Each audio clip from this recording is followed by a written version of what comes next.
Good morning മക്കളെ. നമ്മളെ algebra എക്സ്പ്രഷനെ പറ്റി കഴിഞ്ഞ ക്ലാസ്സിൽ നമ്മൾ വേരിയബിൾസ് ഒക്കെ പഠിച്ചല്ലേ? വേരിയബിൾസ് പഠിച്ചു, ടേം പഠിച്ചു. ഇനി അടുത്തതാണ് ഫാക്ടർ എന്ന് പറയുന്നത്. ഈ എക്സാമ്പിൾ നോക്കി, ഇതൊരു എക്സ്പ്രഷൻ അല്ലേ? ആണല്ലോ. 4x² - 3y ഒരു എക്സ്പ്രഷൻ ആണ്. ഈ രണ്ടുപേരാരാ? നിങ്ങൾ കഴിഞ്ഞ ക്ലാസ്സിൽ പഠിച്ചു, ടേംസ് ആണ് ഇവർ രണ്ടുപേരും. ആണല്ലോ. 4x². ഇതിനകത്ത് 4x² എങ്ങനെ ഉണ്ടായത്? ഞാൻ പറഞ്ഞായിരുന്നു കഴിഞ്ഞ ക്ലാസ്സിൽ 4x² എങ്ങനെ ഉണ്ടായത്? How it is form? 4 is multiplied with x and x. ആണോ? അപ്പൊ ഇവിടെ ആരൊക്കെയുണ്ട്? 4x. അപ്പൊ 4x and x, these are called factors of 4x². ഈ ടേമിന്റെ 4x² ആരാ? ടേം. ഈ ടേമിന്റെ ഫാക്ടർ എന്ന് പറയും. അതായത് ഈ 4x² എന്തൊക്കെ വെച്ചാണ് ഉണ്ടായിരിക്കുന്നത്? ഇതുപോലെ ഓരോരുത്തരും അതിന്റെ ഫാക്ടറാണ്. മനസ്സിലായില്ലേ? ഇനി അങ്ങനെയാണെന്നൊക്കെ ഇത് വെറും 3xy അല്ല, -3xy ആണ്. തെറ്റരുത്. നിങ്ങൾ ഫാക്ടേഴ്സ് എഴുതുമ്പോൾ എപ്പോഴും തെറ്റുന്നതാണ്. എല്ലാ കുഞ്ഞുങ്ങൾക്കും തെറ്റുക. കാരണം അവർ ഈ സൈൻ ശ്രദ്ധിക്കത്തില്ല. സൈൻ ശ്രദ്ധിക്കണം കേട്ടോ. പ്ലസ് ആണ് നമ്മൾ ശ്രദ്ധിച്ചില്ല, കുഴപ്പമില്ല. പക്ഷെ മൈനസ് ആണ് നമ്മൾ പ്രത്യേകിച്ച് എടുത്തിരുന്നത്. ഇത് നോക്കി, ഇതിനകത്ത് ആരൊക്കെയാ? ഇവരെങ്ങനെയാണ് ഉണ്ടായിരിക്കുന്നത്? -3 is multiplied with x then y. അപ്പം ഇതിനകത്ത് ആരൊക്കെയാ ഫാക്ടേഴ്സ്? ഇതിനകത്ത് ആരൊക്കെയുണ്ട്? -3, x and y are the factors. Simple അല്ലേ? ഇപ്പം ഫാക്ടേഴ്സ് എത്ര വട്ടം നിങ്ങൾ കണ്ടുപിടിച്ചു? അങ്ങനെയാണെങ്കിൽ ഇതൊന്ന് നോക്കി, 5xy + 10. ഇവിടെ ആരൊക്കെയുണ്ട്? 5xy ആദ്യത്തെ ടേം. ഈ ടേം എങ്ങനെ ഉണ്ടായിരിക്കുന്നത്? 5 is multiplied with x then y. ആണല്ലോ. 5 x ആയിട്ട് ആദ്യം മൾട്ടിപ്ലൈ, പിന്നെ y ആയിട്ട്, പിന്നെ നമുക്ക് അടുത്ത തന്നെ 10. അതൊരു കോൺസ്റ്റന്റ് ആയിട്ട് തന്നെ കിടക്കുക. അതുണ്ടോ? പക്ഷെ 10ഉം ഒരു ആരാണ്? 10 ഒരു കോൺസ്റ്റന്റ് ആണ് അല്ലേ? അപ്പൊ ഇതിന് ഫാക്ടേഴ്സ് ഉണ്ടോ? ഇല്ല, 10 മാത്രമേ ഉള്ളൂ. ഇനി നമ്മൾ ഈ ഫാക്ടർ കാണിക്കുന്നത് നമ്മൾ ട്രീ ഡയഗ്രാം വരച്ചിട്ടാണ്. Tree diagram. അപ്പം നിങ്ങളോട് എക്സാമിന് ചോദിക്കും, ട്രീ ഡയഗ്രാം വരയ്ക്കാൻ ചോദിക്കും. നമുക്ക് ആദ്യത്തെ ട്രീ ഡയഗ്രാം വരയ്ക്കാം. ആദ്യം നമ്മൾ എക്സ്പ്രഷൻ എഴുതണം. എക്സ്പ്രഷൻ എന്താണ് നമ്മുടെ expression? Expression algebraic expression 4x² - 3xy. ഇതാണ് നമ്മുടെ ഓൾജിബ്രാക് എക്സ്പ്രഷൻ. അത് കഴിഞ്ഞ് പിന്നെ നമ്മൾ സ്ട്രെയിറ്റ് ലൈൻ വരച്ചിട്ട് ഇതുപോലെ വരയ്ക്കുക. നിങ്ങൾ വരച്ചിട്ടുണ്ടാകും. ഇനി നമ്മൾ അടുത്ത് എഴുതാൻ പോകുന്ന ടേംസ് ആണ്. ഇതിന്റെ ടേംസ് ഏതൊക്കെയാണ്? ഒന്ന് 4x², അടുത്തത് 3xy. ശരിയാണോ? അല്ല, -3xy. ഓക്കെ. ഇനി നമ്മൾ അടുത്തതിന്റെ ഫാക്ടേഴ്സ് എഴുതാൻ പോവാണ്. ഫാക്ടേഴ്സ് നമ്മൾ ഡോട്ടർ ലൈൻ ആണ്. ആദ്യത്തെ ഏതാണ്? 4. അടുത്ത ഏതാണ്? എക്സ്. 2x ഉണ്ട്. x² ഒരെണ്ണം എഴുതിയാൽ പോരാ, സെപ്പറേറ്റ് എഴുതണം. അപ്പൊ ഇതാണ് ഇതിന്റെ ഫാക്ടേഴ്സ്. ഇവരുടെ ഒന്ന് എഴുതിക്കേ. ഒരെണ്ണം -3 x y. എക്സാമിന് ചോദിക്കും ട്രീ ഡയഗ്രാം. സിമ്പിൾ ആയിട്ട് വരയ്ക്കാവുന്നേ ഉള്ളൂ അല്ലേ? അങ്ങനെയാണെങ്കിൽ ഞാൻ ഇതിന്റെ ഒന്ന് വരയ്ക്കട്ടെ. 5xy + 10 ഒന്ന് വരയ്ക്കട്ടെ. ഇവിടെ ഇത് മാത്രമേ മാറ്റുന്നുള്ളൂ. ഇതുപോലെയൊക്കെ എഴുതണം കേട്ടോ. ടേംസ് ഒന്നും ഫാക്ടേഴ്സ് ഒന്നും ഒക്കെ നിങ്ങൾ എഴുതണേ. ഇവിടെ എന്താണ് നമ്മുടെ എക്സ്പ്രഷൻ? 5xy + 10 expression. ഓക്കെ. അത് നമ്മൾ എങ്ങനെ വരയ്ക്കും? ഇതുപോലെ വരച്ച്. ഓക്കെ. ദെൻ ടേംസ് എഴുതുക. ഇവിടെ ടേംസ് ഏതൊക്കെയാണ്? 5xy, പിന്നെ ഒരു ടേം ഏതാണ്? 10. ഇനി ഇവിടുത്തെ ഫാക്ടേഴ്സ് എഴുതിക്കുക. ഇവിടെ ആരൊക്കെയുണ്ട്? 5 ഉണ്ട്, x ഉണ്ട്, y ഉണ്ട്. ഇവിടെ ഉണ്ടോ? ഇത്രയേ ഉള്ളൂ. അപ്പൊ നമ്മൾ ഫാക്ടർ എഴുതാൻ പഠിച്ചു. എത്ര പെട്ടെന്ന് ഫാക്ടർ എഴുതാൻ പഠിച്ചു അല്ലേ? സിമ്പിൾ അല്ലേ? ഓക്കെ. ഇനി നമുക്ക് അടുത്തൊരു ഭാഗം കൂടെ ഉണ്ട്, കോഎഫിഷ്യന്റ്.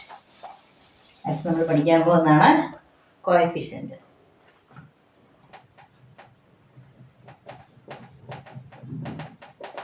കോഎഫിഷ്യന്റ്. ഓക്കെ. ഇപ്പൊ നമ്മൾ പഠിച്ചു ഒരു ടേം എന്ന് പറഞ്ഞാൽ തന്നെ പ്രോഡക്റ്റ് ഓഫ് ഫാക്ടേഴ്സ് ആണ് അല്ലേ? ഇപ്പൊ നമ്മൾ എഴുതി 4x² ടേം ആണ്. അത് അതിന്റെ ഫാക്ടേഴ്സിന്റെ പ്രോഡക്റ്റ് ആണ്. ആണോ? 4x², 4 × x × x. 4 ഒരു ഫാക്ടർ, x ഒരു ഫാക്ടർ, x ഒരു ഫാക്ടർ. അപ്പം ഇതില് ന്യൂമറിക്കൽ വാല്യൂ ഏതാണ്? ന്യൂമറിക്കൽ എന്ന് പറഞ്ഞാൽ നമ്പർ വാല്യൂ ഏതാണ് ഇതിനകത്ത് ആരും നമ്പർ വാല്യൂ 4. ഈ 4ന് പറയുന്ന പേരാണ് ന്യൂമറിക്കൽ കോഎഫിഷ്യന്റ്. ന്യൂമറിക്കൽ കോഎഫിഷ്യന്റ് അല്ലെങ്കിൽ സിംപ്ലി നമുക്ക് എന്തെന്ന് പറയാം? കോഎഫിഷ്യന്റ് എന്ന് പറയാം. മനസ്സിലായല്ലോ? അതായത് നമ്മുടെ ഫാക്ടേഴ്സിൽ അതായത് ഒരു ടേമിലെ നമ്മൾ ഫാക്ടേഴ്സ് എഴുതുമല്ലോ, ആ ഫാക്ടേഴ്സിൽ ആരാ നമ്പറായിട്ട് കിടക്കുന്നത്, അത് അവരുടെ സൈൻ സഹിതം എഴുതണം. ഇതിന് പറയുന്ന പേരാണ് കോഎഫിഷ്യന്റ് എന്ന് പറയുന്നത്. ഇപ്പൊ നോക്കിയേ 5xy, ഇതിലാരാ കോഎഫിഷ്യന്റ്? നമുക്ക് ഇങ്ങനെ സെപ്പറേറ്റ് എഴുതേണ്ട ആവശ്യമൊന്നുമില്ല, നിങ്ങൾ കാണുമ്പോൾ തന്നെ മനസ്സിലാവും താര കോഎഫിഷ്യന്റ് 5 ആണ് ഇവിടുത്തെ കോഎഫിഷ്യന്റ് എന്ന് പറയുന്നത്. ഇനി ഇപ്പം വേറൊരെണ്ണം പറയാം, -3xy. എത്രയാ കോഎഫിഷ്യന്റ്?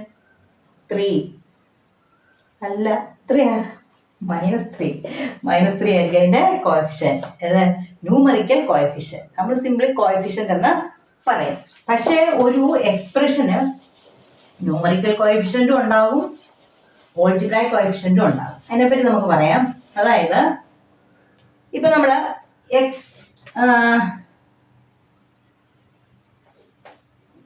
എക്സ് പ്ലസ്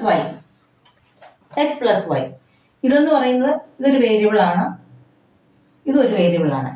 ഇവിടുത്തെ കോഎഫിഷ്യന്റ് എത്രയായിരിക്കും? ഇതൊരു ടേമാണ്, എക്സ് ഒരു ടേമാണ്, വൈ ഒരു ടേമാണ്. ഇവിടുത്തെ കോഎഫിഷ്യന്റ് എത്രയാ? ഒന്നും കൊടുത്തിട്ടില്ലല്ലോ, പക്ഷെ അവിടുത്തെ കോഎഫിഷ്യന്റ് എത്രയാണ്? 1 ആയിരിക്കും. അതായത് എക്സ് എന്ന് വെറുതെ എഴുതിയാൽ അതിന്റെ അർത്ഥം ഒരു എക്സ് എന്നാ, 1x എന്ന അർത്ഥം. അപ്പൊ 1 എപ്പോഴും നമ്മൾ എന്ത് ചെയ്യും? ഒമിറ്റ് ചെയ്യും. 1 കിടക്കുവാണെങ്കിൽ ഇതുപോലെ ഇപ്പൊ ഇവിടുത്തെ കോഎഫിഷ്യന്റ് എത്രയാണ്? 1 എന്നാണ്. പക്ഷെ ഇത് 2x എന്നായിരുന്നെങ്കിൽ നമ്മളിപ്പോ കോഎഫിഷ്യന്റ് എത്രയാണെന്ന് എടുത്ത് എഴുതിയാനെ? 2 എന്ന് എടുത്ത് എഴുതിയാനെ അല്ലേ? പക്ഷെ ഇതുപോലെ എക്സ് എന്ന് കിടക്കുവാണെങ്കിൽ, വല്ല 1x എന്ന് കിടക്കുവാണെങ്കിൽ നമ്മൾ 1 ഒമിറ്റ് ചെയ്തിട്ട് എക്സ് മാത്രമേ എഴുതാറുള്ളൂ. പക്ഷേ -1x എന്നാണെങ്കിലോ നമ്മൾ 1 ഒമിറ്റ് ചെയ്യും, പക്ഷെ നമ്മൾ ഈ സൈൻ എടുക്കണം, -x എന്നാണ്. ഇപ്പൊ കണ്ടോ, ഇതുപോലെ ചിലപ്പോൾ എക്സാമിന് ചോദിക്കും -x what is the coefficient coefficient എഴുതാൻ ചോദിച്ചപ്പോൾ നിങ്ങൾ എന്നാ എഴുതണം? വാല്യൂ സഹിതം എഴുതണം. വെറും 1 എഴുതിയാൽ പോരാ, -1 എന്ന് എഴുതണം. ഇതിന്റെ എക്സാമ്പിൾ കൂടുതലായിട്ട് ചെയ്യുമ്പോൾ നിങ്ങൾക്ക് മനസ്സിലാകും കേട്ടോ ഇത്. ഓക്കെ, ഇനിയും കോഎഫിഷ്യന്റ് ഇനിയിപ്പോ ഇവിടെ നോക്കിയേ, 5xy എന്ന് പറയുന്നത് ഇവിടെ ഏതാ കോഎഫിഷ്യന്റ് എത്രയാണ്? 5 ഈസ് ദ കോഎഫിഷ്യന്റ് ഓഫ്, നമുക്ക് എന്നാ എഴുതാം? 5 is the coefficient of xy എന്നാണ് എഴുതുന്നത്. 5 ഈസ് ദ ന്യൂമറിക്കൽ കോഎഫിഷ്യന്റ്. നമുക്ക് വേറെ രീതിയിൽ എഴുതാം, x is the coefficient of ആരുടെ? x ആരുടെ കോഎഫിഷ്യന്റ് ഒക്കെയാണ്? 5ന്റെയും y-യുടെയും. 5 y-യുടെ കോഎഫിഷ്യന്റ് ആണ്. അങ്ങനെയാണെങ്കിൽ y-യുടെ എഴുതാം, y is the coefficient of ആരെ? y ആരുടെ ആയിരിക്കും? അപ്പം 5x-ന്റെ. അപ്പം ഇതിങ്ങനെ പറഞ്ഞതേ ഉള്ളൂ. നിങ്ങൾക്ക് എക്സാമിന് കൂടുതലായിട്ട് ചോദിക്കുന്നത് എന്ത് കോഎഫിഷ്യന്റ് എഴുതാനാണ്? ന്യൂമറിക്കൽ കോഎഫിഷ്യന്റ് എഴുതാനാണ് ചോദിക്കുന്നത്. അത് മാത്രം നിങ്ങൾ ശ്രദ്ധിച്ചാൽ മതി. ന്യൂമറിക്കൽ കോഎഫിഷ്യന്റ് അതായത് നമ്പർ. മനസ്സിലായല്ലോ? ഇവർ ഓരോരുത്തരും കോഎഫിഷ്യന്റ് ആണ്, മറ്റവരുടെ കോഎഫിഷ്യന്റ് ആണ്. പക്ഷെ ഇത് രണ്ടും എന്ത് കോഎഫിഷ്യന്റ് ആണ്? ഓൾജിബ്രായിക് കോഎഫിഷ്യന്റും ഈ 5 എന്ന് പറയുന്നത് ന്യൂമറിക്കൽ കോഎഫിഷ്യന്റ്. കൺഫ്യൂസ്ഡ് ആകണ്ട, നമ്മൾ എക്സാമ്പിൾ ചെയ്യുമ്പോൾ നിങ്ങൾക്ക് കൂടുതൽ മനസ്സിലാകും. ഓക്കെ, ഇത് മനസ്സിലായല്ലോ? അപ്പോൾ നമുക്ക് ഇതിന്റെ എക്സാമ്പിൾസ് അടുത്ത ക്ലാസ്സിൽ ചെയ്യാം. Okay, thank you.